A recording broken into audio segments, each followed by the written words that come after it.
is Arcane Season 1.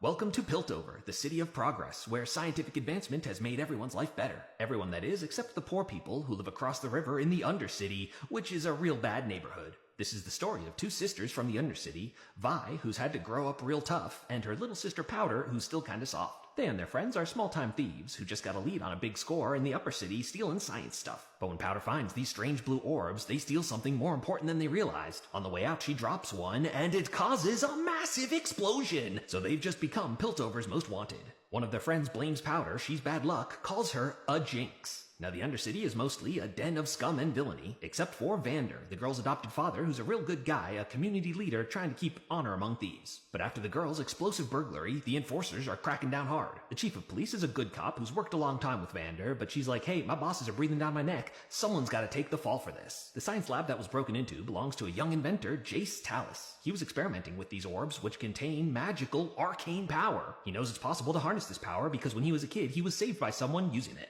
Jace gets a visit from the head of the academy, the super cute Professor Heimerdinger. He's like, look Jace, magic is way too dangerous, no more messing around with it. But another young inventor, Victor, thinks that magic has a lot of potential, so he secretly keeps working with Jace on it, and these two become best friends. Now things in the Undercity have gotten worse, and Vi's like, why do we take this from them? We should fight back against Piltover. But Vander knows the cost of fighting all too well. He led the last big rebellion, which got a lot of people killed, including the girls' parents. And so to keep the peace, Vander takes the fall for the girls and turns himself in.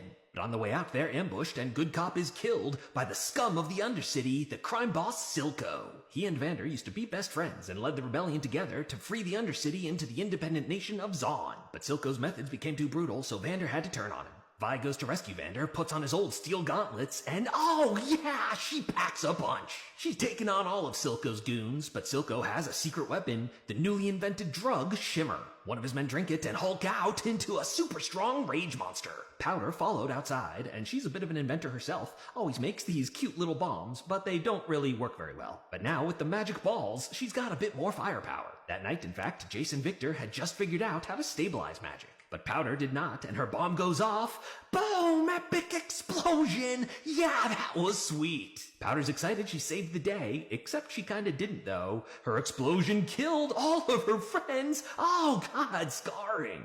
Vander fell into a bunch of shimmer, and hulked out himself was able to save Vi. But now Vander dies. For good, it seems. So Vi is pretty upset with her sister, calls her a jinx. She runs away to go cry herself, leaving a devastated Powder feeling abandoned. And before Vi can get back to her sister, she's grabbed by one of the cops. It's the dirty cop that was paid by Silco to set up the ambush, but he didn't know his boss would be killed, so now he feels bad. He takes Vi off to jail to save her life from Silco. So devastated Powder is found by Silco, who tells her what she needs to hear.